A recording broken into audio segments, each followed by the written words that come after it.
Episode की शुरुआत में हम देखते हैं कि मिस्टर सलीह के गैराज में एक आदमी अपनी कार लेके आता है जिसका नाम है पाकर। और वो आते ही मिस्टर सलीह को आवाज़ लगाता है और कहता है कि मैं ये कार लेके आया हूँ और ख़रीदने की सोच रहा हूँ, तो एक बार आप इसे चेक कर लो। तो इसके बाद वो लोग गाड़ी में बैठकर निकल जाते हैं और ये चीज़ इलियास भी देख लेता है और उनके जाते ही वो सीधा गैरेज वाले रूम में अंदर जाता है और ताहिर उससे कहता है कि फटाफट अपने जंप सूट पहनो और काम पर लग जाओ, इससे पहले कि तुम्हारे पापा लौट कर आए और नाराज़ हों। लेकिन वो कहता है कि पापा अब 1 घंटे से पहले तो आने वाले हैं नहीं। तो वो जाता है और फटाफट से अपनी बाइक निकाल लेता है और कहता है कि इसे ठीक कर दो, लेकिन ताहिर मना करता है। तो वो कहता है कि ठीक है फिर मैं ऐसे ही चल दूंगा, इसका ब्रेक चेक कर लो ना। तो बोलता है तुम इस बाइक को ले जाकर रेस करोगे? तो कहता है कि हाँ मैं इसी बाइक से कंपटीशन में रेस करूँगा, क्योंकि नई बाइक खरीदने के तो पैसे नहीं है ना मेरे पास। तो इसके बाद वो बाइक को चेक करने लगता है और कहता है कि जाओ जाके गेट पे देखो कहीं तुम्हारे पापा ना आ जाएं। नेक्स्ट सीन में हम देखते हैं कि आसिया की फैमिली बैठकर बातें कर रही होती। जब आसिया वहाँ नहीं होती तो उसकी मदर कहती है कि आखिर इस लड़की को क्या चाहिए, इसे ये पसंद नहीं है, इसे वो पसंद नहीं है, ऐसे तो ये अकेली रह जाए। पर उसका भाई कहता है अगर आप एक बार इसे मेरे हवाले कर दो तो फिर मैं इसे ऐसा सबक सिखाऊंगा कि ये दोबारा ऐसे बिहेव नहीं करेगी। जिस पर उसका छोटा भाई कहता है कि भैया आप पुलिस स्टेशन जाकर ही ये इजाज़त क्यों नहीं ले लेते कि लोगों को आप अच्छे से ये सबक सिखा सकें, वैसे भी आपको बहुत शौक है। और ये बोलते हुए वहाँ से भागने लगता है। तो उसका बड़ा भाई कहता है कि तू तो रुक जा, शाम को आ, तुझे शाम को बताऊंगा। नेक्स्ट सीन में हम इलियास के फादर को कार में जाता हुआ देखते हैं और वो आदमी भी उनके साथ होता है। तो वो कहते हैं कि थोड़ा इस तरफ ले लेना, यहाँ से कुछ खाने की टेस्टी चीज़ ले लेंगे, बहुत ही अच्छी बनती है इस फार्म पे।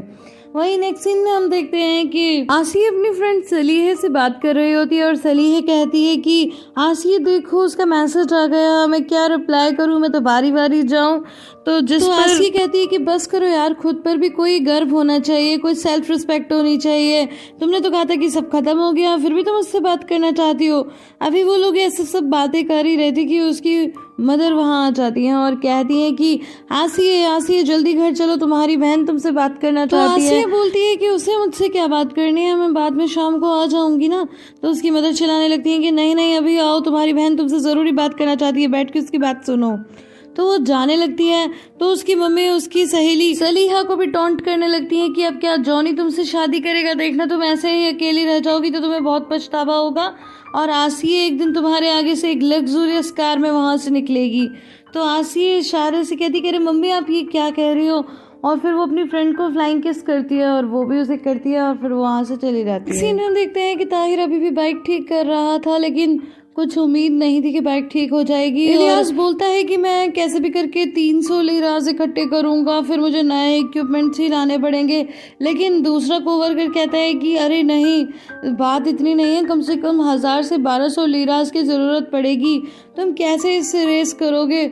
तो वो कहता है कि मैं कुछ भी करके कर लूँगा। तो उसका कोवर्कर कहता है कि तुम कमाल नहीं हो जो कैसे भी करके रेस जीत लोगे, वो नंबर 1 था, अगर आज वो जिंदा होता तो यूरोप का चैंपियन होता। वो कहता है कि हाँ मेरे भैया तो कमाल थे। तो वो सोच रखता है कि हाँ मेरे भैया कैसे स्टंट किया करते थे, मुझे कैसे सिखाया करते थे। और हमें एक फ्लैशबैक भी दिखाया जाता है जहाँ कमाल दिखाया जाता है जो इलियास को स्टंट करना सिखा रहा था। एंड गाइस बिलीव मी, वो सच में एक हैंडसम हंक मैन था जो बहुत ही जबरदस्त स्टंट कर रहा था। तो फिर इलियास बोलता है कि कुछ भी करके मैं रेस करूंगा और इसे जीतूंगा, भी मुझे पता नहीं कैसे। मेरे भैया ने जो बार सेट किया था मैं उसे और हाई लेकर जाऊंगा, जो कुछ भी मैंने उनसे सीखा है वही काम आएगा। ये सुनकर ताहिर बोलता है ठीक है फिर मैं आज रात रुकता हूँ, इस बाइक को कैसे भी करके ठीक करता हूँ। लेकिन वो बोलता है कि नहीं, इस बेकार बाइक के लिए तुम्हें रात भर रुकने की ज़रूरत नहीं है। लेकिन वो कहता है कि मैंने कहा ना कि मैं करूँगा इसे ठीक। नेक्स्ट सीन में मिस्टर सलीह को देखते हैं जो फाइनली फॉर्म पर पहुँच गए थे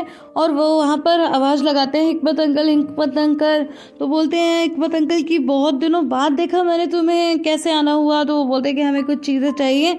तो फिर वो बोलते हैं कि अपने बॉस को बुला दो। लेकिन मिस्टर हिकमत बोलते हैं कि अरे बॉस की क्या ज़रूरत है, मुझे बताओ क्या चाहिए, मैं ला दूंगा। तो वो बता देते हैं और कहते हैं कि हम चाहते हैं कि क्यों ना हम यहीं पे बैठ के खाएं, आप हमारे लिए पकाएं। लेकिन वो बोलते हैं कि मेरे पास इतना टाइम नहीं है कि मैं पका सकूं। तो मिस्टर सलीह कहते हैं कि अरे हिकमत अंकल, आप हमेशा ऐसा ही करते हैं, पका दीजिए ना। लेकिन वो फिर भी मना करते, कहते हैं कि मैं चाहता तो था कि करूं लेकिन कर नहीं पाऊंगा। और फिर वो किसी इमरान को आवाज़ लगाते हुए वहाँ से चला जाता है। तो इतनी देर में हम एक और आदमी को देखते हैं जो लकड़ियाँ ले जा रहा होता है। उसे देखकर मिस्टर सलीह उसकी तरफ हाई करते हैं, वो भी हाई करता है, मुस्कुराता है और फिर वहाँ से चला जाता है। लेकिन उसके जाने के बाद जो मिस्टर पार्कर मिस्टर सलीह के साथ थे वो कहने लगते हैं कि पता नहीं ये आदमी कौन है, मैंने इसे किसी से बात करते नहीं देखा, और उसके बारे में उल्टी सीधी बातें करने लगते हैं। तो मिस्टर सलीह कहते हैं कि नहीं, वो बहुत अच्छा आदमी है, वो बोलता नहीं है ज़्यादा, और जब आपको कोई पसंद नहीं आता तो बस आप फिर उसे बेकार कहने लगते हैं, ऐसा कुछ नहीं है, ऐसी बातें मत कीजिए। सीन में हम आसिया को अपनी मदर के साथ घर जाते हुए देखते हैं जहाँ उसकी बहन मौजूद होती है और उसे समझाने की कोशिश करती है कि देखो, जिस तरह के प्यार की बात तुम कर रहे हो वो थोड़े दिन में हवा हो जाता है, सबसे इम्पोर्टेंट है पीस, घर में पीस होना चाहिए। लेकिन वो नहीं मानती और आसी कहने लगती है कि शादी में बहुत सी चीज़ों की ज़रूरत होती है, खाली पीस की नहीं। तो कहती है कि ये तुम कैसी बातें कर रही हो, तो मुझे देखो मैं कितने आराम से हूँ। तो वो कहती है कि आप आराम से कहाँ हो, अगर आप खुश होती तो इतनी सारी शॉपिंग नहीं करती। ये सुनकर उसकी मदर कहने लगती है कि तुम अपनी बहन की पूरी बात तो सुन लो। तो उसकी बहन बोलती है कि देखो, मैं यहाँ पर अपना मूड खराब करने नहीं आई, पर मैं तुम्हें ये कहने आई हूँ कि जो लड़का हमने तुम्हारे लिए देखा है वो कोई और नहीं बल्कि ओस्मान का ही तो दूर का रिश्तेदार है। तो तुम उससे एक बार मौका तो दे सकती हो, शादी करने की जरूरत नहीं है, तुम उसे मौका दो, वो तुम्हें पसंद करने लगा है, शायद तुम्हें उससे प्यार हो जाए। आसिया बोलती है कि बगैर प्यार किए मैं किसी से शादी नहीं करूंगी, और ऐसा कोई आदमी जो जीजा जी ने भेजा हो उससे तो मैं बिल्कुल भी प्यार नहीं करूंगी, ना शादी करूंगी। तो गाइस, पिछली बार मैंने आपको कहा था कि मैं आपको बताऊंगी कि ओस्मान कौन है, तो ओस्मान कोई और नहीं बल्कि आसिया का जीजा जी है। तो यहाँ पर ये बात क्लियर हो गई और अभी वो बिल्कुल भी शादी के लिए तैयार नहीं होती। वैसे गाइस, मुझे ना थोड़ी बात अजीब लगती है, लोग बोलते हैं कि लव मैरिज करनी चाहिए, अरेंज मैरिज करनी चाहिए, लेकिन लव मैरिज की पहली कंडीशन तो ये है कि आपको किसी से प्यार होना चाहिए और फिर उसे भी आपसे प्यार होना चाहिए। तो अगर मान लीजिए आपको किसी से प्यार ही ना हुआ तो, और अगर हो भी गया और उसे ना हुआ तो, आप इस बारे में क्या सोचते हैं मुझे कमेंट सेक्शन में लिखकर जरूर बताइएगा। चलिए, coming back to the story. उसके बाद आसिया वहाँ से चली जाती है और उसकी बहन उसकी माँ से पूछती है कि जनकट क्या करता है। तो वो बोलती है कि जनकट कुछ भी नहीं करता, गाना गाता रहता है और जफर उसे हमेशा डांटता रहता है, लेकिन इसके बावजूद भी वो कहता है कि वो तो आर्टिस्ट बनेगा, सिंगर बनेगा, बस यही चलता रहता है। अब नेक्स्ट सीन में हम जनकट को देखते हैं स्कूल में, जहाँ पर कुछ तो कंपटीशन हो रहा था। तो वो कहता है कि मैं भी पार्टिसिपेट करना चाहता हूँ। तो फिर उसकी टीचर बोलती है कि तुम्हारे अंदर क्या टैलेंट है। तो वो कहता है कि मैं भी आपको बताता हूँ। वो रिकॉर्ड भी करने लगती है, तो वो गाना गाने लगता है। तो ऑफ कोर्स वो कुछ खास अच्छा तो नहीं गा रहा था, तो उसका जो दोस्त था वो उसे चिढ़ाने लगता है कि तुम बहुत ही बेकार गा रहे हो।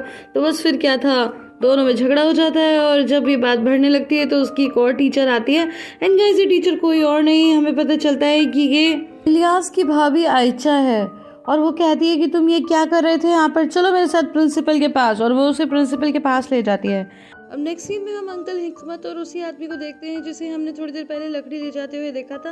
अंकल हिकमत कहते हैं कि टीवी भी ठीक से नहीं चल रहा, वो लोग बैठ के खाना खा रहे होते हैं। तो फिर बीच में ही वो दूसरा आदमी उठता है और डिश को ठीक करता है, और इन दोनों की कॉन्वर्सेशन से ये भी पता चलता है कि इस लकड़ी वाले आदमी का नाम है जैमशिट, है ना। वैसे काफी अजीब सा नाम। वैसे गाइस, ये एक इम्पॉर्टेंट कैरेक्टर है, इसलिए जैमशिट नाम को याद रखना। तो इसके बाद में फिर अंकल हिकमत कहते हैं कि अरे जो वर्कर्स यहाँ काम करते हैं नए वाले, उन्हें ठीक से कुछ भी नहीं आता, तुम उन लोगों को निकाल दो। तो जैमशिट बोलता है कि अगर मैं उन्हें निकाल दूंगा तो उनका काम क्या आप करोगे, आप खुद ही उन लड़कों को काम क्यों नहीं सिखा देते। अब हमें रात का सीन दिखाया जाता है जहाँ हम देखते हैं कि ओस्मान अपने ससुराल आता है और खाने पीने का सामान भी लाता है। ये देखकर जफर बहुत ही खुश होता है कि आप तो बाजार से फिर सामान ले आए, और अपनी पत्नी आईपैक को कहता है कि तुम फटाफट कटलेट डाल कर ले आओ। और वो देखता है कि आईपैक के फादर तो टीवी देख रहे हैं, और फिर वो इशारा करता है अपनी पत्नी को। तो उसकी पत्नी अपने पापा से कहती है कि पापा, आप ये टीवी कब तक देखते रहेंगे, देखिए आपका दामाद आ गया है। तो फिर वो कहते हैं कि अरे वेलकम बेटा, वेलकम। तो गाइस, यहाँ पर कहीं ना कहीं वो डोमिनेंट होने की कोशिश करता है। वो चाहता है कि जब वो घर आए तो सारे ससुराल वाले उसी को इम्पोर्टेंस दें और अपना सब काम जो वो कर रहे हैं वो छोड़कर उसे अटेंड करें। आगे आगे आपको कहानी में ये चीज़ और भी ज़्यादा रियलाइज़ होगी। एनीवेज, तो एनीवेज उसके बाद फिर वो आसिया से कहता है कि अरे मैं आ गया हूँ, तुमने मुझसे कोई हाय हेलो नहीं करनी। तो वो कहती है कि हाँ ठीक है हेलो जीजा जी। फिर वो कहता है कि अगर तुम इस तरह बिहेव करोगी तो तुम्हारा पति तो तुम्हें खूब पीटेगा। तो आसिया धीरे से कहती है कि ये इतना आसान भी नहीं होगा। और तभी आईपैक कहती है कि एक्चुअली ये मार्टिन वाली बात पर नाराज़ है। तो गैस मैं आपको बता दूं कि मार्टिन वही लड़का है जो आसिया के लिए उसकी दीदी और जीजाजी ने देखा है, और शायद वो उस्मान का दूर का रिश्तेदार ही है। तो फिर उस्मान कहता है क्यों नाराज़ है, क्या इसे लगता है कि अपने लिए मार्टिन से भी ज़्यादा बढ़िया लड़का ढूंढ लेगी? अब क्या बहाना ढूंढा है इसने। इतने में जनकट घर आ जाता है और उसने रात में गॉगल्स लगाए होते हैं। तो उसकी बहन कहती है कि अरे तुमने रात में गॉगल्स क्यों लगाए हुए हैं? तो वो बोलता है कि कुछ नहीं, वैसे ही। लेकिन आईपैक उसके गॉगल्स उतार देती है एंड गाइस किसी ने तो उसकी आंखों पे पंच किया था एंड ऑफ कोर्स उसका झगड़ा जो हुआ था स्कूल में। अब ये सब वो पूछ ही रही थी कि ये सब क्या हुआ। वो कुछ बोलता उससे पहले उसका भाई जफर वहाँ पे आ जाता है और कहता है कि वाओ तुम्हारी फाइट हुई है, ये तो बड़ी ही अच्छी बात है। लेकिन उसकी बहन कहती है कि क्या उल्टी सीधी बातें कर रहे हो। तो कहता है कि नहीं अभी तो ये मैन बना है, अब बहुत बढ़िया, खाली पिट के आए हो या पीट के भी आए हो। तो वो बोलता है कि अच्छा वो जाके देख लो क्या हाल हुआ है, प्रिंसिपल ने तो मुझे रूम में भी बुलाया है। तो गैस वो तो गर्व करने लगता है कि जैसे बहुत बढ़िया बात हुई है और कहता है अरे परेशान मत हो, मैं तुम्हारे टिंचर आयोडीन लगा दूंगा, सब कुछ ठीक हो जाएगा। और उसकी मम्मी भी थोड़ी परेशान होती है लेकिन भाई एकदम मस्त था। गाइस आई होप आपको ये वीडियो पसंद आई होगी। अगर पसंद आई है तो इसे लाइक शेयर एंड कमेंट करना बिल्कुल भी ना भूलें। फिर मिलती हूँ अगले वीडियो में, तब तक के लिए bye bye and take care.